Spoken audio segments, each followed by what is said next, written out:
This is OwlUp, where learning happens in minutes, not hours.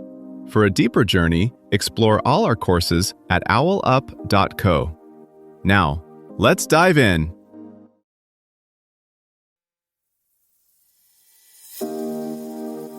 Welcome back to Personal Branding for Professionals. This is Chapter 3, and today we're doing something that might make you cringe a little. Taking a hard look at what actually comes up when someone Googles your name. We'll walk through how to audit your digital footprint, so you can see exactly what story your online presence is telling about you right now. Let's get into it. Right now, as you're listening, someone could type your name into Google, and 9 times out of 10, they'll only look at that first page. In one quick glance, a stranger decides, promising hire or hard pass, before you ever walk into the room. That quick online snap judgment isn't just about what you've posted recently.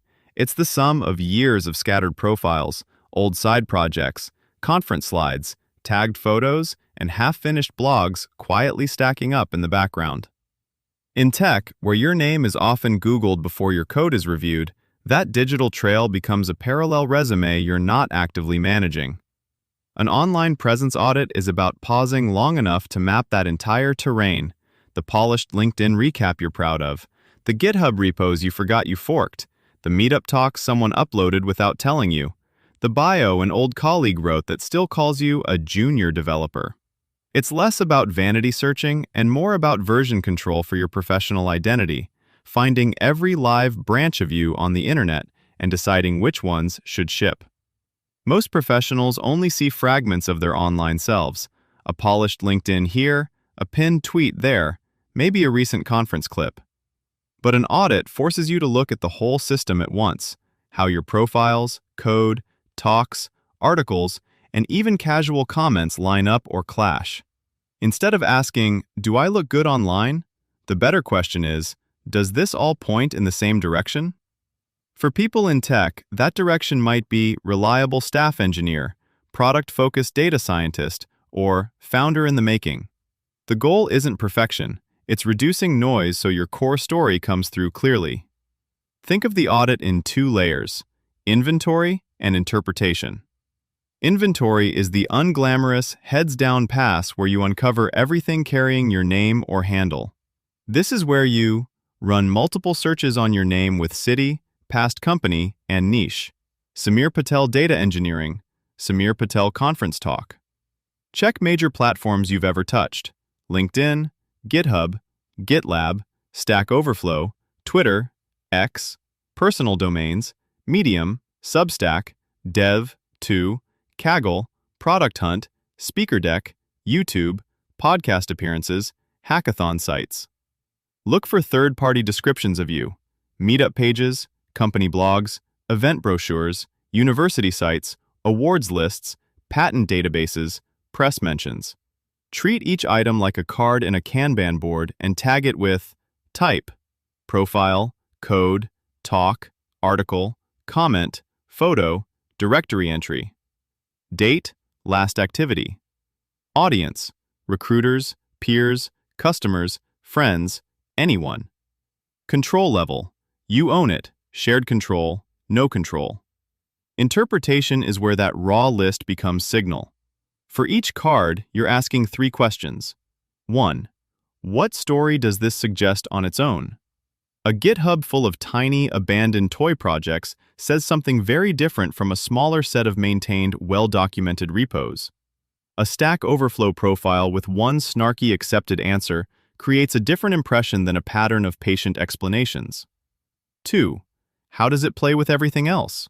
Your conference talk on distributed systems, plus a bio calling you marketing specialist, plus a CV focused on QA. That's less multidisciplinary and more unclear focus. Alignment doesn't require uniformity, but it does require an underlying through line. For example, I make complex systems understandable, whether I'm coding, writing docs, or speaking. 3. What's missing that should be there? Often the loudest message is the absence of certain proof. You say you lead teams, but there's no public trace of mentorship, talks, or collaborative projects. You claim an interest in AI safety, but there's nothing beyond a single retweet from 2020. You want to move into product, yet every visible artifact anchors you to pure implementation. This is also where risk surfaces. Old bios with your personal email, photos revealing location data, casual posts naming specific clients, side projects that accidentally expose infrastructure details, political arguments under the same username you use professionally. All of these might be harmless individually, but together they can feel careless or even unsafe to someone evaluating you. One practical lens that helps. Read your footprint as if you were 3 different strangers. A hiring manager under time pressure, a future collaborator considering a side project, a journalist or conference organizer deciding whether to quote or book you.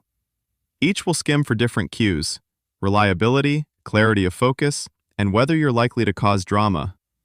Seeing your own material through those rotating viewpoints turns the audit from vanity into strategy.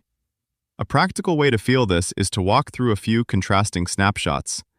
You search a senior back-end engineer and the top links show a tidy LinkedIn with a calm, specific headline, a GitHub where the pinned repos match that headline, a recent podcast about scaling APIs, and a conference slide deck hosted on the company blog.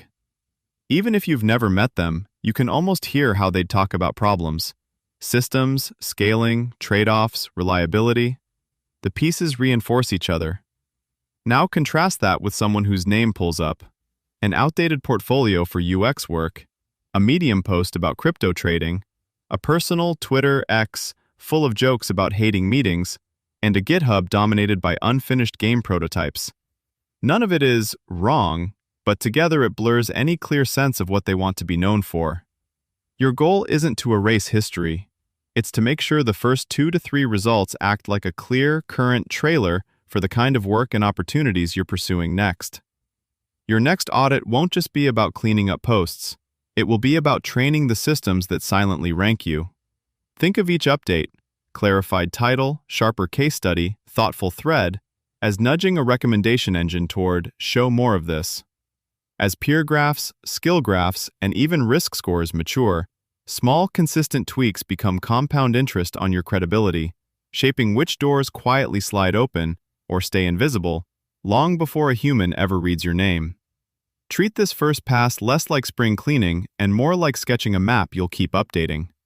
Over time, patterns emerge: topics you return to, tools you favor, people who amplify you. Those recurring hooks are clues to the reputation that wants to form anyway. Your job isn't to invent a persona, it's to tune the signal so the right people can find it. Before next week, ask yourself: 1.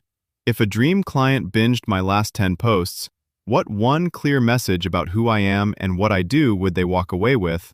And does my Instagram bio, website header, and LinkedIn headline all reinforce that same message? 2.